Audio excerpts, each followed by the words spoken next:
by knowing that what is your contribution and your role to the disease. Me being a urologist over the last 25 years in the subject of interstitial cystitis bladder pain syndrome How do you think you would educate the doctors, to find a proper solution to this? can be approached by a patient in any city, any town, to a family physician, to a gynecologist, to a urologist, or to just a pain therapist. Are there any effective intravesical techniques or medicines available for treating this? Intravesical therapy, or the therapy which actually goes into the bladder, has been one of the mainstays of therapy. What is the role of neuromodulation in managing IC? So that I do neuromodulation back at the Kokila Dhirubhai Ambani Hospital for 4 different indications. An indication of chronic refractory pain. That is true. So every patient has their own personalized strategies of treatment. So hello Dr. Pandey. Thank you for joining us today, because this episode is all about spreading awareness to the doctors, because we all know that you are a pioneer in this disease especially. So I would like to start the segment by knowing that what is your contribution and your role to the disease. Great. Thank you so much, Dr. Chetna, and thank you so much for the platform to be giving us an opportunity to take this subject to our clinician friends as much as to the society. Me being a urologist over the last 25 years in the subject of interstitial cystitis bladder pain syndrome, would call myself and many of my colleagues as caregivers in interstitial cystitis bladder pain syndrome. Instead of calling a doctor alone, caregiver would be the right word, because IC bladder pain syndrome is all about a lot of empathy on a subject which is a chronic disease, Right. of which an individual, more commonly a woman than men, suffer from the disease progressively, see clinicians, doctors in various specialities, and also see urology colleagues of mine. The disease progresses in one direction, we attempt to treat, the disease slips away from us. Being in this subject for close to 20-25 years, it feels good today to be on a platform, to be able to spread awareness to the society and to doctors, only because IC bladder pain syndrome is a progressive disease. Having been involved on all aspects of care in terms of understanding the disease and knowing who is ABC and who is XYZ, right. to be able to counsel them, building confidence in them, building confidence in the families who probably think there is no light at the end of the Right, tunnel, right. and then taking it forward to the next level, where we're able to treat somebody with medication, somebody with a cystoscopic evidence, somebody with intravesical treatments or bladder related treatments, and somebody with some restorative therapies and reconstructive therapies. I think I've been able to do justice to my passion, pursuing it strongly enough to be able to take this subject A to Z. In doing so, approximately a decade ago, a set of colleagues who are urologists, who are gynecologists, who are pain therapists, took up upon ourselves to bring about a formation of a new body altogether. That's beautiful, yeah. And that we named as Global Body. Okay. Global interstitial cystitis bladder pain syndrome. Okay. The disease required to be global, breaking geographic boundaries. And in doing so, we actually reached to a level where we could encompass the therapies to reach everybody. So this is the 10th year, 2025, where we are working on this subject non-stop 24/7. And as colleagues and core committee of this global interstitial cystitis bladder pain syndrome, we have now arrived to a point in time where we are doing the 10th anniversary Congress at the Kokila Dhirubhai Ambani Hospital. Superb, sir. Yeah, and this goes with a lot of empathy, a lot of strength of evidence, of experience, of expertise to match the expectations and maintain the endurance, because man, machine, medicines and motivation on this subject has to be huge. Yes, that's true. Something which is unknown needs to be really tapped. Absolutely. So just how we know that this disease is misunderstood, misdiagnosed and missed out as well. So how do you think you would educate the doctors, to find a proper solution to this? True. So remember, this disease called interstitial cystitis bladder pain syndrome can be approached by a patient in any city, any town, to a family physician, to a gynecologist, to a urologist, or to just a pain therapist. It is important for us from this platform, as specialists in therapy on this subject, Right. and including the kind of global body that we have created, which has ushered in a new era completely with evidence and with experience-based therapies, to be able to tell doctors that we need to wake up to this understanding of a subject which is misdiagnosed and missed out in the society all over, not only in India, but all over. Because we probably could be dealing with multiple more diseases, and this disease just get interspersed Correct. as a Correct. quality of life disease. Correct. So what do you think, giving importance to 2025, what do you think are the new developments in this disease Wonderful. that the doctors needs to know? Absolutely. Well said. So the disease is evolving both in terms of the work being done all over, and therefore various systems have come up which help us stratify the disease after identifying it rightly. Correct. And then to be able to give it a journey which is more therapeutic, which is more curative compared to the progressive journey which happens in interstitial cystitis bladder pain syndrome. Yes. Okay. In other words, the newer evolutions which have happened around, for example, if I just quote the bodies which have brought in a U-point system where they look at phenotyping the disease and looking at different domains of disease, and therefore Okay. we need to wake up that we don't treat everybody with the same medicine, same Understood. molecule. Yes. There's another way of looking at the MAP research network where we look at central sensitization, looking at spearheading the entire global phenomena of the patient per se. I think a lot of newer advances have happened. These advances need to be known to our colleagues in urology, in gynecology, in a multidisciplinary care that we need to do today and evolve together. So, do you think there are any biomarkers which are available for diagnosing or managing the disease? We are in a dream run to look at a biomarker, but at this point in time, all the biomarkers like the TGF and like the antiproliferative factors are still not in clinical use. Like the PSA, which is a common Okay. marker Yes. for all men beyond 50s, we sadly don't have a marker. Otherwise, you could diagnose it at a drop of hat. Imagine there was a marker where a urine could be dropped into something and we could pick up that this is a disease. Yes, he has a disease, not a disease. So we are not far from reality. The work and research is on, but I don't think we have a biomarker today in 2025, which is Okay. clinically used to prove and take a journey forward. Okay, so moving on from there, are there any effective intravesical techniques or medicines available for treating this? Yes, because majority of the disease is bladder-centric disease, intravesical therapy or the therapy which actually goes into the bladder has been one of the mainstays of therapy. Intravesical therapies have actually done justice in terms of entering the bladder by a local therapy which we do in terms of the DMSO, which has been US FDA approved. Okay. We have the pentosane polysulfate, which has now come into India as a drug which can be instilled into the bladder to bring about the local effect there itself and to bring the direction to a much faster approach towards therapy and cure. We have the previous medicines called the chondroitin sulfate and the heparin sulfates.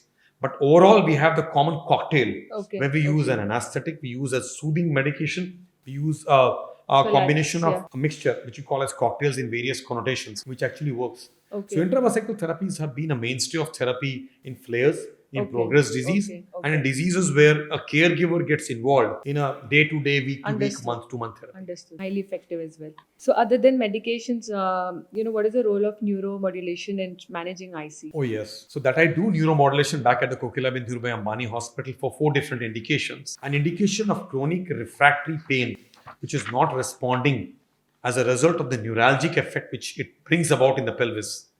There is a subset of individuals who may fit into a neuromodulation Okay. that I put in Interstim X for refractory urinary incontinence, for Okay. refractory fecal incontinence, and refractory hypocontractile bladder. This indication has also been spearheaded by various leaders across the world, where neuromodulation therapy of modulating the sacral nerve so that the pain sensitivity comes down dramatically compared to a life-led, where an escalated approach algorithmically to a okay. point in time where none of the medication, none of the injections have worked around. So Okay. there is a role for a subset of individuals where we could probably do a neuromodulation. So only if the medications are not working, then you opt for this therapy. Absolutely, going up the ladder. Okay, understood. So how should a neurologist approach IC or VPS with Hunner lesion differently? Oh, yes. So now in 2025, we are at a threshold of identifying that Hunner's lesion could be a separate disease altogether compared to non-Hunner's lesions. Hunner's lesions are those lesions inside the bladder which look like raw ulcers. Okay. Leroy Hunner was a gynecologist who identified and gave this Okay. name. Okay. So thus Hunner's lesions are held differently. In other words, there are therapies available where we cystoscopically fulgurate those lesions. We use a laser to burn out those lesions. There is a way that we inject triamcinolone or steroids locally for them to heal well, because these phenotypes are very strong phenotypes. Very difficult disease and very severe disease in a very short time. Okay. These are Hunner's diseases. Okay. We have also the expertise of many urologists who actually do resect the disease completely. So they take away the disease. So fulguration, intravesical injections, and resections are various therapies which we need to know when we pick up a Hunner's lesion inside. So they are under the umbrella of IC. Yes, the interstitial cystitis group compared to the larger bladder pain syndrome group. And once if this is removed, do they grow again or it's curable? So, as I said, these lesions can come back, but there are other intravesical therapies which go beyond having resected, fulgurated, and injected so that the Hunner's lesions are stabilized to some level. The path changes completely. The bladder then finds a different way of regenerating completely. But yes, there is a subset of individuals who can get repeat lesions around because these are global lesions and they can come back. And then the treatment remains the same. So treatment then becomes again the matter of the day compared to the patient who was then that compared to this now today. Therefore, we approach the patient very differently and then take it still as aggressively as we can because we have picked up the disease. Remember, there are patients who have no Hunner's lesions. There are patients who don't pick up anything but only the symptoms compared to somebody where we can see a target. So a targeted therapy for Hunner's lesions is completely an approach which every urologist should take and takes. Okay. So next is, how significant is the psychosocial component in ICBPS and how it should be managed? As a doctor, when we look at this disease, which has almost made the whole family shake up by going to doctor after doctor, escalating their levels, changing cities, changing hospitals, then we understand that beyond the medicines that the pharmaceutical industries make, beyond the kind of techniques that we employ surgically, there's also a human touch that we need to give. Definitely. So, psychosocial impact should be to the entire family, to the partner, and to the patient on confidence building. Even if the disease is too severe, we make it such look like that everything is sweet and we'll make it sweeter. So, important for us to look at hand holding the journey of these difficult diseases, not opening up suddenly and saying this is a bad disease and difficult disease and non treatable disease. Right. In our understanding, if we're not capable as an individual in caregiving IC bladder pain syndrome, we pass up the ladder to caregivers in the country, and we have got urogynecologists, urologists across the country and the world who are deep into the subject. In fact, at the GIBS Conference 2025, which is coming up, we have leaders coming from the world, we have leaders coming from different specialities, and they all in their own locations happen to be a leader around whom revolves the entire subject of a multidisciplinary team. So each of them speak the same language, the same empathy, the same care, and that is how it works around. Because it is of equal importance Absolutely. as medication and surgery. So well said. A psychosocial impact has to be brought, which should say that nothing is negative here. Whatever negative was, we will inch by inch, millimeter by millimeter, bring it towards positivity. Understood. I'm not sure how much will we achieve, but we achieve by talking and doing both. We can only try. So are there any novel microbiome-based approaches in ICBPS? So when we look at the microbiome, that's completely a concept which has evolved at point in time, where the microbiomes are looked as colonies, and a lot of work is on. At this point in time, not all the microbiomes should be treated with antibiotics long term. There's no evidence for that. But we look at that microbiomes could play a very major part. They do play a major part, has already come to light. And this is a full-fledged lecture at the GIBS. And I look at this with leaders who work on this subject. It is not yet experimental, but it's already gone to the level where we need to look into the probiotics, the various kinds of antibiotics as required, but not a continued antibiotic therapy for it. So microbiomes will play a part, and they do play a part in IC bladder pain syndrome. It's for all my clinician friends to get deep into it. Something like the AI will play a part. It's almost coming around the ladder because the research is around that part. So we got to get into this. So, giving yourself so much into this subject, how should success be measured in ICBPS management? Absolutely. A great question. So we're aiming for success, and that's why we are on an awareness drive today from your platform, Dr. Chetna, that we reach out to our clinician colleagues. When a patient says that I am comfortable, my symptoms have gone down dramatically, I am symptom free, can I stop the medicines around? I think it gives a lot of relief. So to bring about positivity is about identifying which patients we need to escalate therapy, which patient we need to downgrade therapy, who deserves what kind of a therapy. And the success, therefore, is measured by symptom scores. There are global symptom scores. There are symptom scores on lesser amount of frequency happening, lesser amount of difficulty in passing urine, lesser amount of discomfort while getting up, lesser amount of discomfort when the bladder fills up, and your bladder capacity is still maintained. That means you have an organ of storage which is not diseased.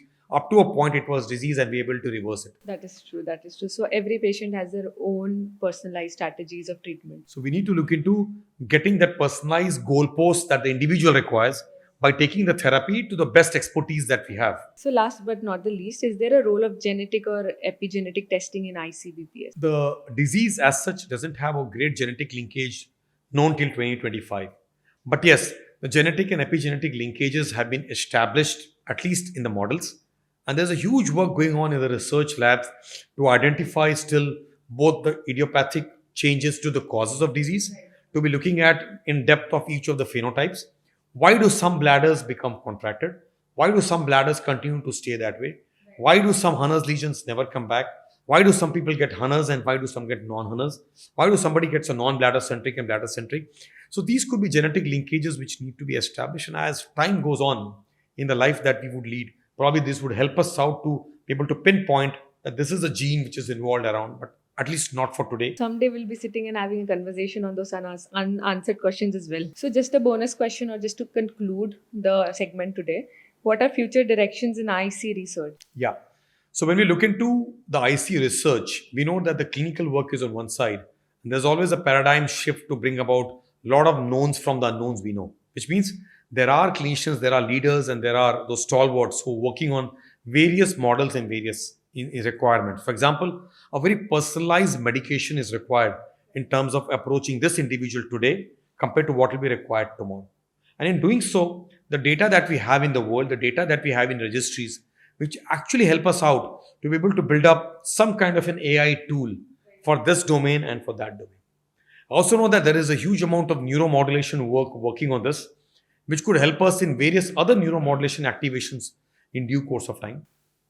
We have got these medicines available. For example, a medicine which is wonderful medicine can only give 6% of its activity into the bladder as a result of the biometabolism which happens in the body when they take it orally.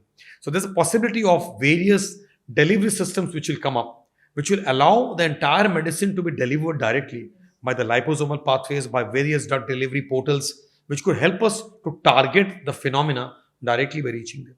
So I think there's a lot of promise and research happening, having looked into this subject for long and for last 10 years at the GIBS, where we have evolved by multiple research, interactions, case-based discussions, and looked into genuinity of it. Today I understand that the research is only climbing better paces. It may come in our lifetime where we look into all these aspects of models which would help us out. So the story is not over yet. In other words, whatever we know today is on the tip of the iceberg. Right. And whatever we know today should be an evidence-based medicine to reach the society and take it forward. Most important. So for all the clinicians involved in the subject, who could even be family physicians who have understood this, who could be gynecologists and urologists who see a large lump of these cases because they may miss out in the busy clinical practice, the urogynecologists who are deeply immersed in this subject, and for all my urology colleagues here across the country and the world who know that this disease can be visible somewhere. If not a caregiver, they pass on to caregivers in IC bladder pain syndrome. Other than that, there is so much of expectations to match, and therefore we should be knowing this subject because Correct. That on is the other important. side is the Yes. society and the Yes. patient Yes. who's suffering. Yes. So thank you so much, sir, for taking out your time and then making it as your responsibility to educate the caregivers out there so that the proper and right delivery has been given to the patients. Thanks a lot. Thank you very much for this platform. Thank you, sir.